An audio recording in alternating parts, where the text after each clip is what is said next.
Okay, so our topic for today is about organizational and leadership structure. Okay, so again, I'll just want to play this video. Okay, but prior to that, of course, the organizational structure, typically, hierarchical arrangement of lines of authority. No? Pag sinabi natin organizational structure, uh, communications, right and duties of an organization, because organizational structure determines how the rules, power, and responsibility are assigned, controlled and coordinated, and how information flows between the different level of management. Now, the organization use leadership frameworks to articulate what is expected of their leaders in order to drive business success. So we believe that in order to be meaningful, such frameworks need to be reflected of the organizations and give people a clear sense of how they can achieve each strategic goal. So the benefit of having most models in place is that they provide clarity, consistency, and common language for identifying, assessing, and developing leaders, helping them progress through the organization, and they can be used to reinforce the current culture. Now, so I'll just want to play this presentation. Again, if you have some question, do not hesitate to post your question in our chat box. Key managerial function. Let's take a look at organizational design and structure. Organizational design is the process of selecting and managing aspects of organizational structure and culture to enable the organization to achieve its goals. One of the most important outcomes of organizational design is organizational structure, or the formal systems of task, power, and reporting relationships. Organizational structure is the core of what coordinates, controls, and motivates employees to cooperate towards the attainment of organizational goals. When the organizational structure is aligned with organizational needs, it results in greater organizational efficiencies and less conflict. Organizational structures influence employee behavior by enabling or restricting communication, teamwork, and cooperation, as well as intergroup relationships. Imagine the difference between working in an organization comprised of independent work teams given the authority to make their own decisions compared to a highly centralized, bureaucratic organization in which decisions are made solely by the CEO. Your autonomy, influence, and work variety would differ greatly in each organization. Each type of structure can be effective depending on the nature of the organization and its environment, but each creates very different patterns of communication and levels of individual responsibility. An organizational chart is a diagram of the chain of command and reporting relationships in an organization. An organizational chart, like the one shown here, illustrates the chain of command and reporting relationships in your company. Higher levels in the organization chart supervise and are responsible for the activities and performance of the levels beneath them. It is a common mistake to believe that a person's location in the organizational chart reflects their importance to the company and its performance. What usually matters most is what each person contributes, and people at all levels of the organization can make meaningful contributions. An organization chart is a diagram of the chain of command and reporting relationships in a company. As organizations grow, they often create multiple organizational charts for each major division or functional area. In addition to illustrating the chain of command, organizational charts show the division of labor, which reflects the degree to which employees specialize or perform a variety of tasks as generalists. Dividing work into specialized jobs increases work efficiency. Specialized employees can learn their jobs faster and with less training, and because their jobs are focused, they waste little time changing tasks. Division of labor also makes it easier to assess job candidates for specific talents needed to do the job. Because specialists are experts, they often have greater autonomy and decision-making authority, which increases the firm's ability to respond quickly to environmental changes.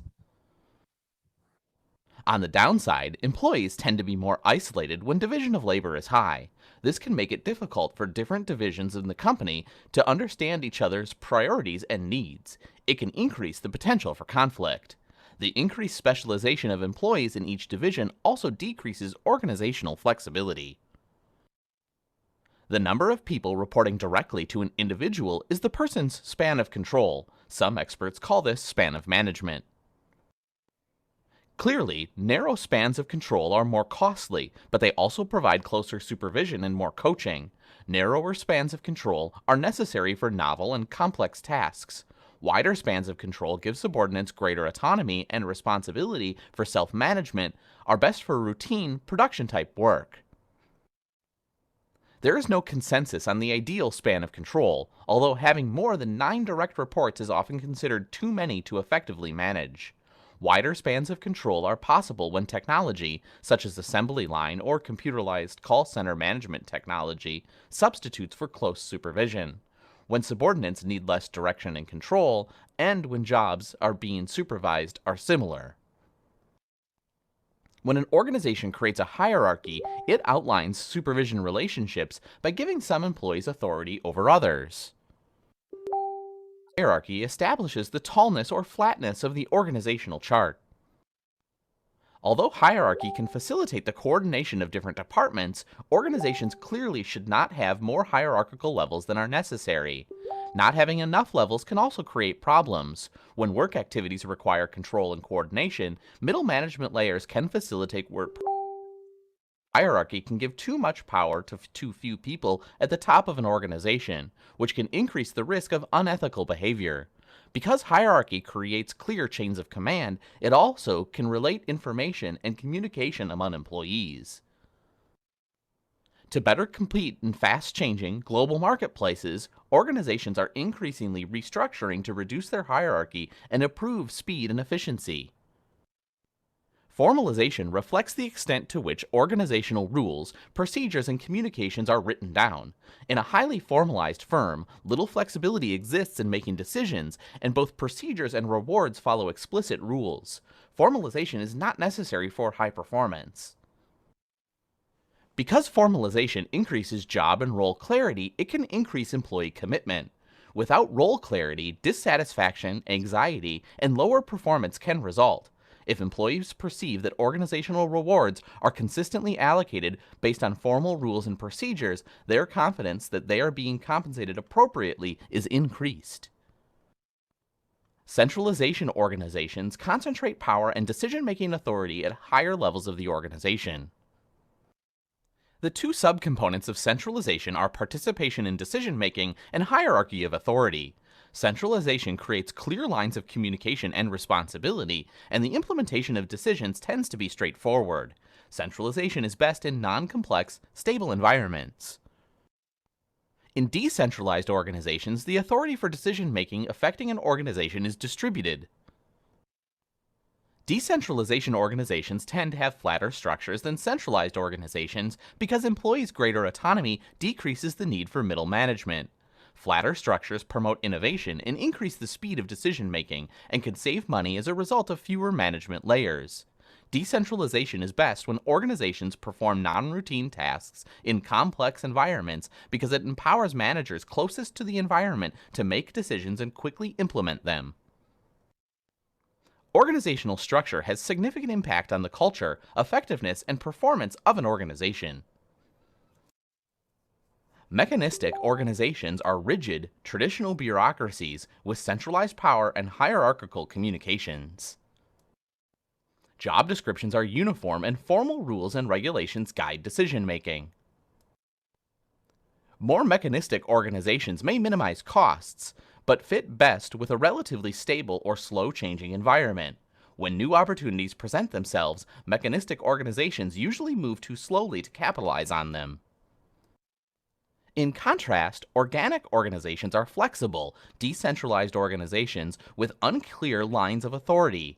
They have decentralized power, open communication channels, and focus on adaptability in helping employees accomplish their goals. Organic organizations benefit from faster awareness of response to market and competitive changes, better customer service, and faster decision-making.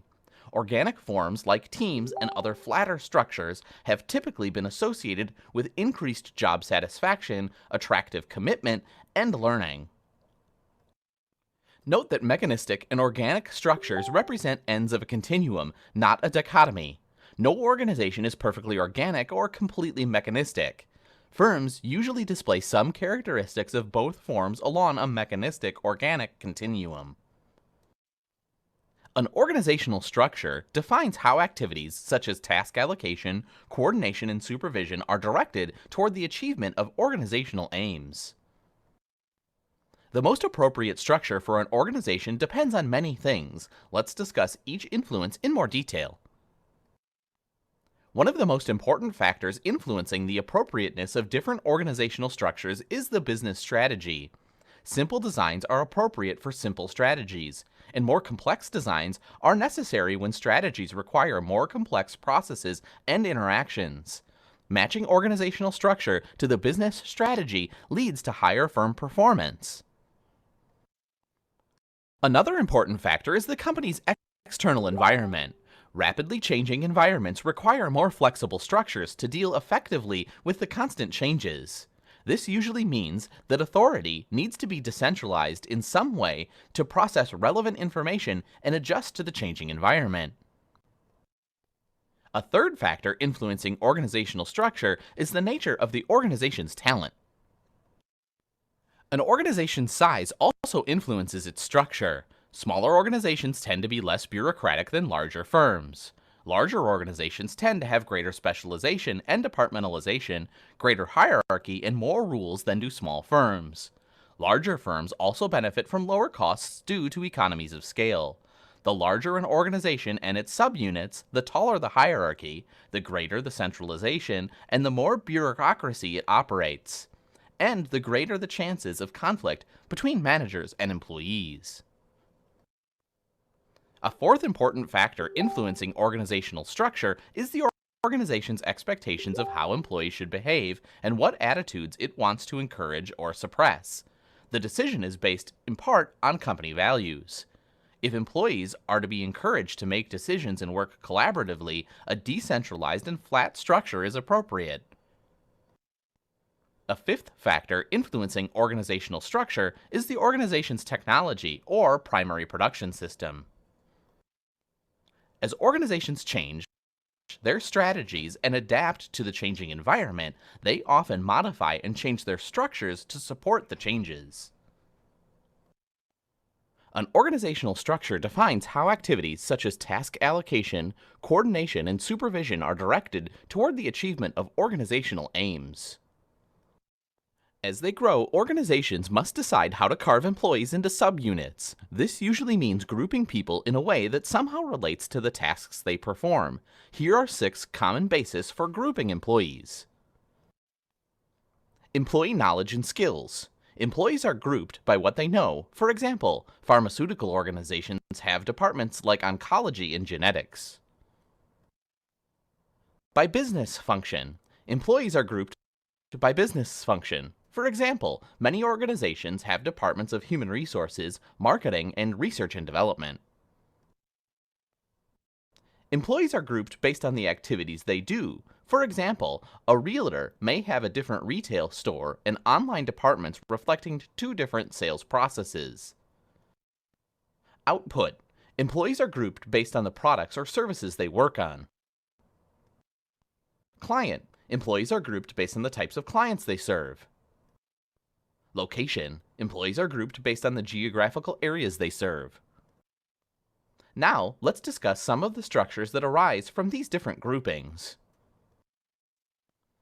A functional structure groups people with the same skills, or who use similar tools or work processes together into departments. For example, a marketing department is staffed solely with marketing professionals. A division is a collection of functions organized around a particular geographic area. A geographic structure, product or service, a product structure, or market, a market structure. Divisional structures are common among organizations with many products or services, geographical areas, and customers. When employees report to both a project or a product team and to a functional manager, they're working in a matrix structure. Employees represent their function in their work team, which allows the team to house all of the skills and expertise it needs to perform effectively and make good decisions. Project managers coordinate the different functional contributions to the project and are held accountable for the team's performance. Organizations with a team-based structure create horizontal or vertical teams that can define part or all of the organization. Unlike matrix teams, in a team-based structure, performance team members form different functions and are permanently assigned to the project or product team and do not report to a second functional manager. In organizations with a lattice structure, cross-functional and cross-level subteams are formed and dissolved as necessary to complete specific projects or tasks. This structure is common in consulting organizations. A network organization is a collection of autonomous units or firms that act as a single larger entity, using social mechanisms for coordination and control. Because network organizations contract out any function that can be done better or more cheaply by outside firms, like marketing or payroll, managers spend a lot of time coordinating and controlling the network of contractors and strategic alliances. Organizational structure provides the context in which employees, teams, and the organization perform. Communities of practice are groups of people whose shared expertise and interest in a joint enterprise informally binds them together. Examples include consultants who specialize in designing training systems or environmental engineers willing to share their knowledge and insights with other environmental engineers. A community of practice may or may not meet regularly or even in person and can be located in a single company or span companies altogether. The people involved in the community of practice share their knowledge and experiences in open and creative ways and can create new solutions and approaches to problems. Managers cannot create effective communities of practice, only the conditions necessary for them to exist. A command and control management style is unlikely to foster successful communities of practice. Successful managers cultivate communities of practice by identifying and bringing the right people together, building trust, and providing an appropriate infrastructure. The heart of community of practice is the web of relationships among community members. As a manager, how can you create the conditions that enable communities of practice to flourish? Here are some expert tips. Start with a clear area of business need. Build communities of practice that help the company work more effectively. Start small. Test ideas and try several formats to see what employees like and what works best. Recruit management involvement. If lower-level employees see their bosses actively participating in the community, they're more likely to participate as well. Use technology that supports the community's needs and that community members are able to use and are comfortable using. Some training using wikis, portals, and other technologies may be necessary. Respect and build informal employee initiatives already underway. Employees may have already created a type of community of practice to help them do their jobs better. Determine what's already in place and working and build on it. Employees will already be somewhat familiar with the community's processes and practices and more willing to use it. Celebrate conditions and build on small successes. Building a community of practice takes time and requires employees to behave in new ways. Highlight on the company's internet or on the company's newsletter ways the community have solved business problems.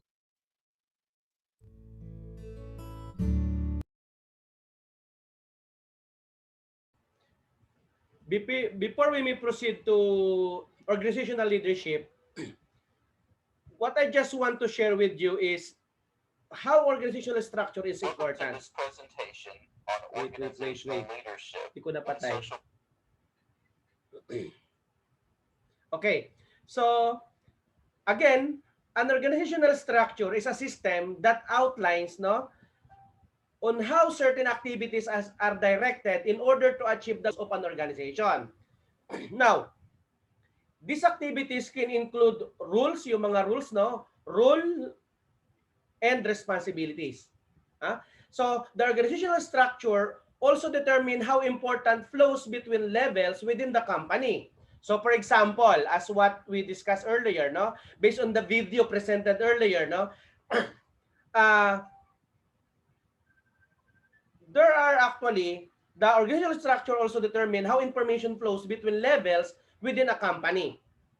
For example, in a centralized structure, decision flows from the top down, while in the centralized structure, decision making power, no, uh, in a distributed among various level of organization, no. Having an organizational structure is place allows company, no, to remain efficient in focus. Now, why do we need to understand the organizational structure? For example, if you are luckily hired as a manager or even as a supervisor, either nasa strategic level, tactical, or nasa operational, businesses of all shapes and sizes use organizational structure heavily. They define a specific hierarchy within an organization. A successful organizational structure define, no, each employee's job and how it fits within the overall system. Put simply, the organizational structure layout how does what so the company can meet its objective. This structuring provides a company with a visual presentation, no, representation of how it's shaped and how it can be best moved forward in achieving its goal. No? Organizational structure are normally illustrated in some sort of chart or diagram. No? Mas commonly, makikita natin yan pagpasok ng company. President, Vice President, CEO. Okay? Then, uh, of course, diagram in a pyramid, no? Most commonly. where where the most powerful members of the organization sit at the top. Sabi ko nga kanina, while those with the least amount power are at the bottom. So what our key takeaways with this? An organizational structure outlines how certain activities as are directed to achieve the goals of an organization. No? Successful organizational structure define its employee's job and how it fits within the overall system. And a centralized structure has a defined chain of command, while decentralized structure give almost every employee receiving a high level of personal agency. uh, Not having a formal structure in place may prove difficult or certain organizations. So for instance, no, employees may have difficulty knowing to whom they should report. No, kapag walang organizational structure, right? That can lead to uncertainty as to who is responsible for what in the organization. Having a structure in place can help with efficiency and provide clarity for everyone at every level. So that also means each and every department can make more productive as they are likely to be more focused on focus on energy and time, no? So maybe somebody, especially for those who are not technically aligned and for those who don't have any technical background when it comes to centralized and decentralized organization, to give further explanation with these two type of organizational structures, an organizational structure is either centralized or decentralized, right? So traditionally, organization have been structured with centralized leadership. Okay? And a defined chain of command. So, for example, the military is an organization, right? Famous for its highly centralized structure with a long and specific hierarchy of superiors and subordinates. Now, there has been a rise in decentralized organization, as is the case with many technology startups. Okay, so this allow companies to remain fast, agile, and adaptable, with almost every employee receiving a high level of personal agency. So what are the common types of organizational structure? We have functional structure. Ano yon? Yung four types of common organizational structure implemented in the real world, di ba? The first and most common in the functional structure or the ayun tinatawag natin na anong sa tawag doon, bureaucratical or bureaucratic organizational structure. And it breaks, no, up a company based on the specialization of its workforce, no? We have also divisional or multi-divisional structure. So this will be the second type, which is common among large companies with many business units. So for example, if they have branches in Luzon, Visayas, Mindanao, so therefore they have divisional or multi-divisional structure. The other one is platarchy structure. Ito naman yung a newer structure which is used among many startups. As the name alludes, it flattens the hierarchy and chain of command and gives its employee a lot of autonomy. No? Companies that use this type of structure have a high speed of implementation. But of course, commonly we have mixture. No? We have also a matrix structure, if you still remember. No? So ano yung matrix, ano na yan? It is also the most confusing in at least use. No? This structure matrix employees across different superiors, divisions, or departments.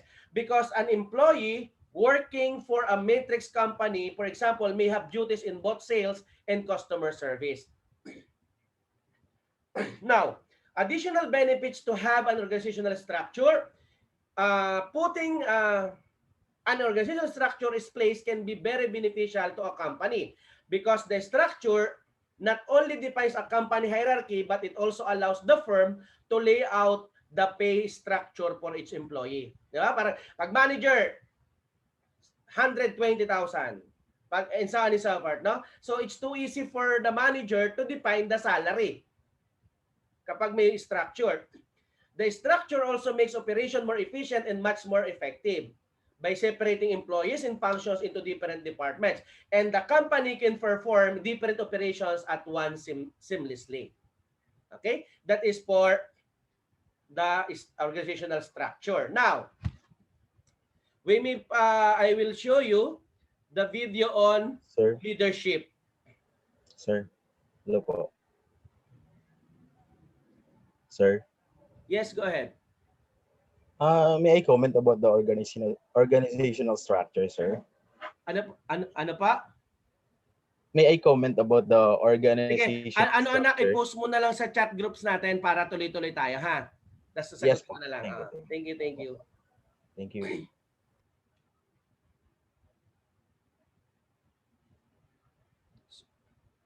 So this will be the discussion about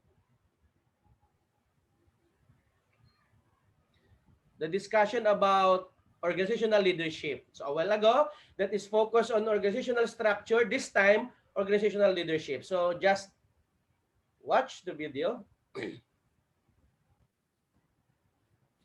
Work practice.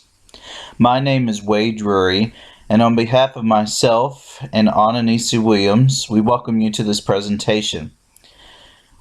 First, we want to provide an overview of what we're going to be discussing in the remainder of this video. First of all, we're going to provide a definition of key terms to help us understand some context of organizations and also the distinct nature of organizational leadership and social work practice. Secondly, we will discuss an organizational leadership model that will hopefully be helpful for you in future practice to adopt in your leadership roles. Next, we will present 5 key components of effective organizational leadership, followed by 7 leadership competencies that are important in all leadership, but especially in organizational leadership as we're discussing it today. And then we will end with a conclusion.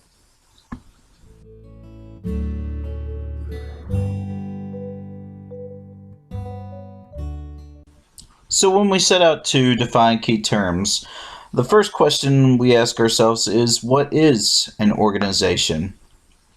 Certainly most social workers probably have a definition of an organization based upon their agency experiences, and those definitions might be varying to certain degrees.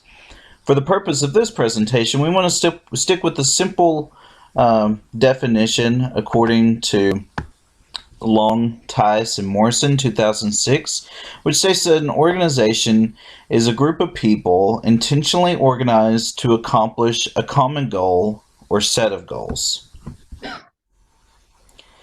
The definition of organizational leadership, therefore, is a dual focus management approach that works toward what is best for individuals and what is best for the group as a whole simultaneously.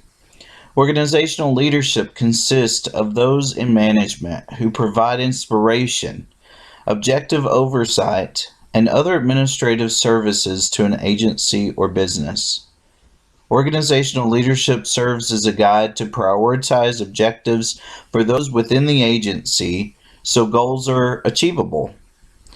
In order to be effective in guiding others, one must take on leadership role, which can be done from the top, middle, or bottom. What this means is that any person within the organization can step up to the plate and assist everyone in determining the vision.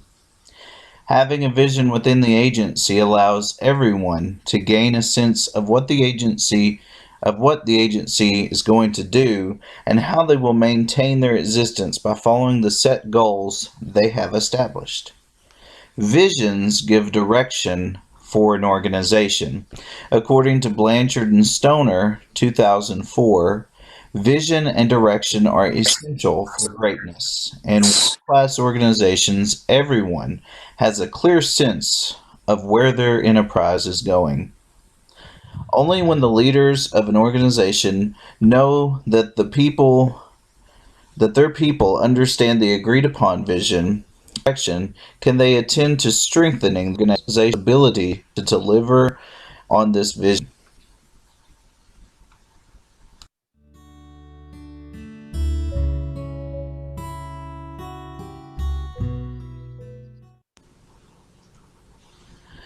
This model serves as a format to follow when it comes to organizational leadership. The model shows that it is acceptable that conflict may arise within working with groups. In order for effective team building to occur, communication will be key. Creating an environment that allows for exchanging ideas and creating plans that assist in forming the vision of where the agency wants to go. In the process of strategic planning, a lot of thinking will be taking place, so it is important that as professionals we apply our critical thinking skills. Nosich 2012 defines critical thinking as thinking about your thinking while you're thinking in order to make thinking better. This skill allows one to analyze their thought process and be conscious of the numerous ideas that are taking place. Move to the middle section, it deals with action. Working within a group is important to build on everyone's strengths who are involved. We can incorporate the strengths perspective when it comes to organizational leadership. According to Finn and Jacobson, 2008, quote, the perspective promotes belonging, healing, and relationship building through dialogue and collaboration. If collaboration is present, then it motivates everyone to be involved for the action phase. For development and understanding to take place, it is important to remember that just because the term leadership is involved in organizational leadership, it does not require only one person taking the lead. Oftentimes in the professional setting, everyone does not have the opportunity to be involved, which can be ineffective in the ultimate goal. Having involvement from all brings different perspectives and knowledge and assists in creating a teaching and learning environment. If one does take on the role of leading a group, they have to give everyone power with, not over. When people feel as if they are not being heard, then it affects their performance within the team.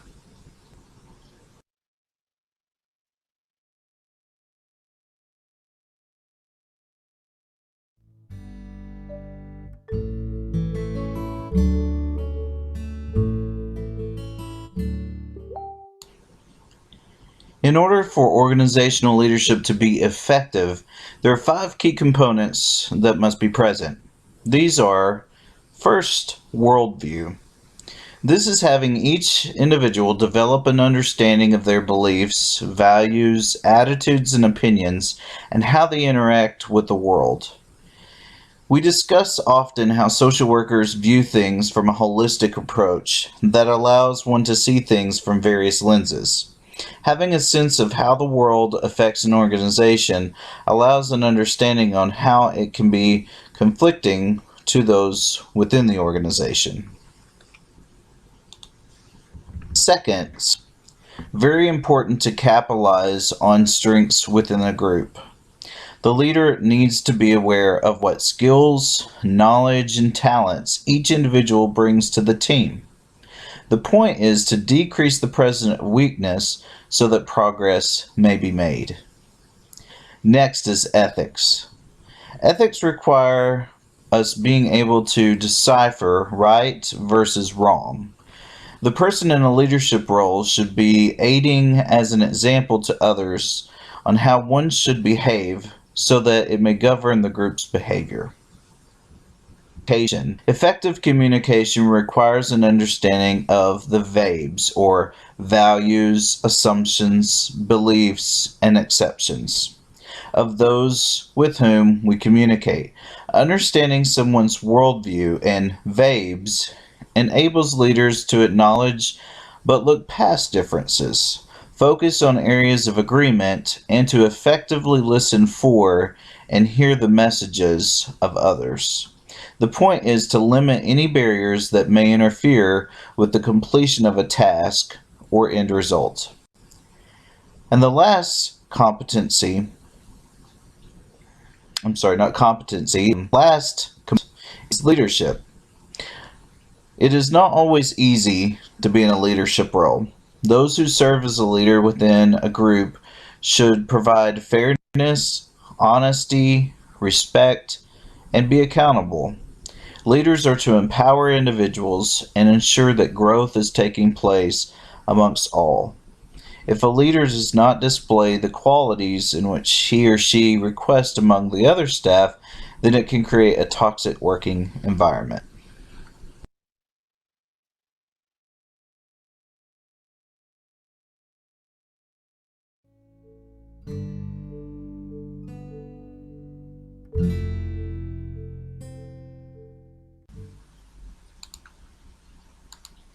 Bailey and Oley 2008 identify 7 leadership competencies. These include authenticity, humility, empathy, courage, faith, patience, and love. First of all, authenticity.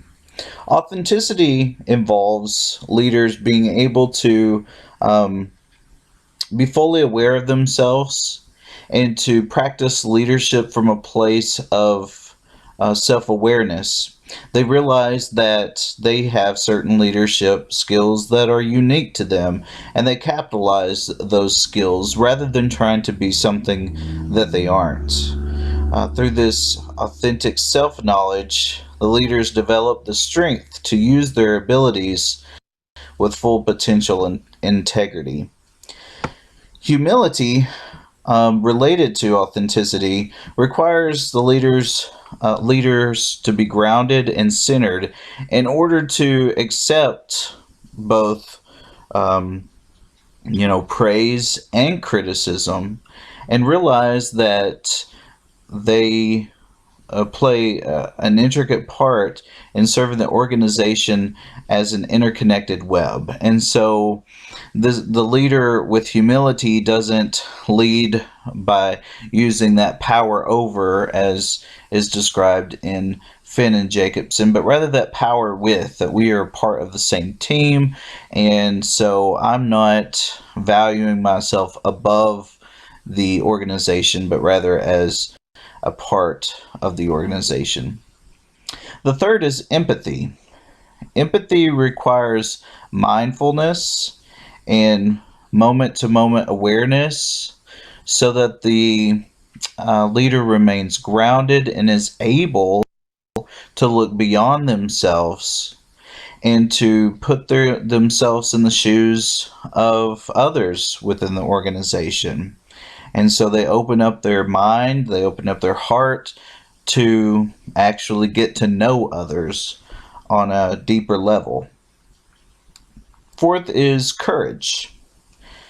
Courage is required in leadership because, as we all know, um, in social work practice, the goals that we set in organizations and in social work practice often come with a great amount of opposition that can be from those within or without the organization. So it's important for a leader to be able to recognize the vision and the goal and to be able to stand up for what is right.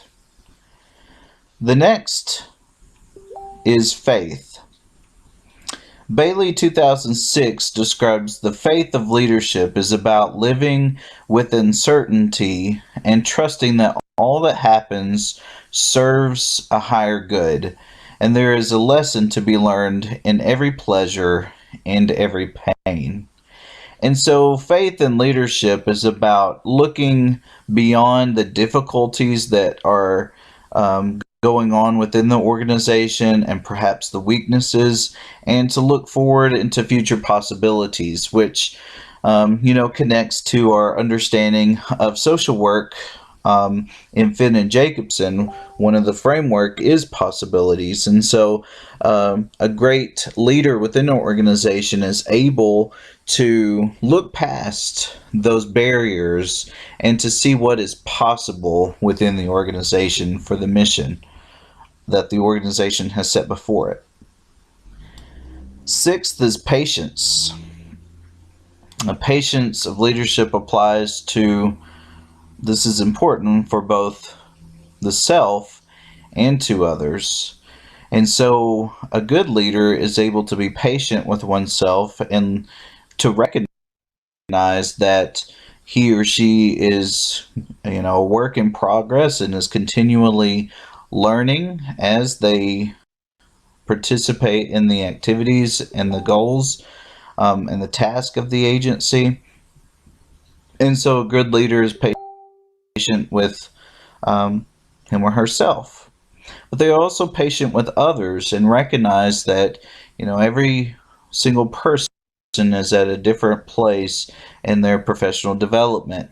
And so they serve more as mentors to these to people and organizations and have patience with them to guide them from one point to another.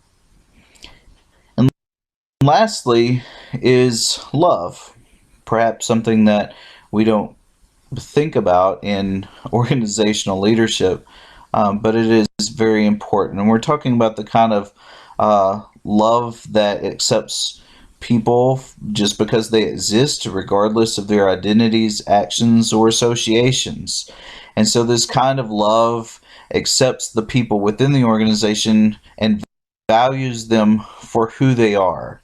That kind of core social work value of the worth and dignity of the person comes out in this characteristic. And love really captures and encapsulates all of the other competencies that I have just discussed, all the other six, and that love encapsulates authenticity, humility, empathy, courage, compassion, faithful. Good afternoon, everyone. We are the market.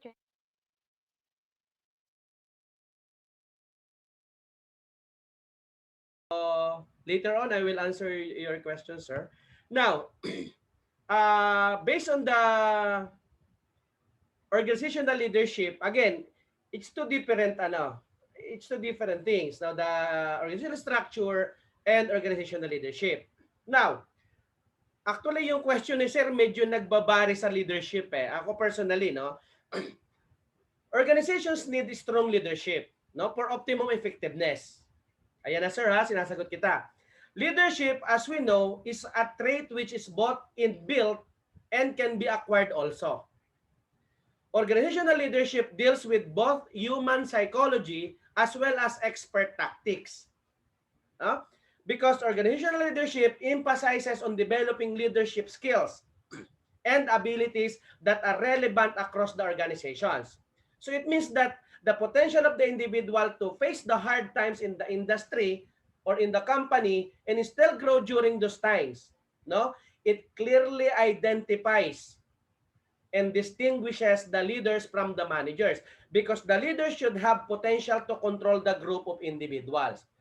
Now, the wait.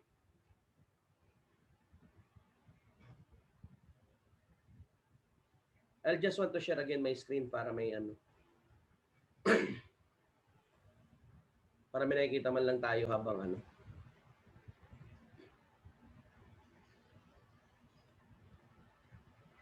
Okay. So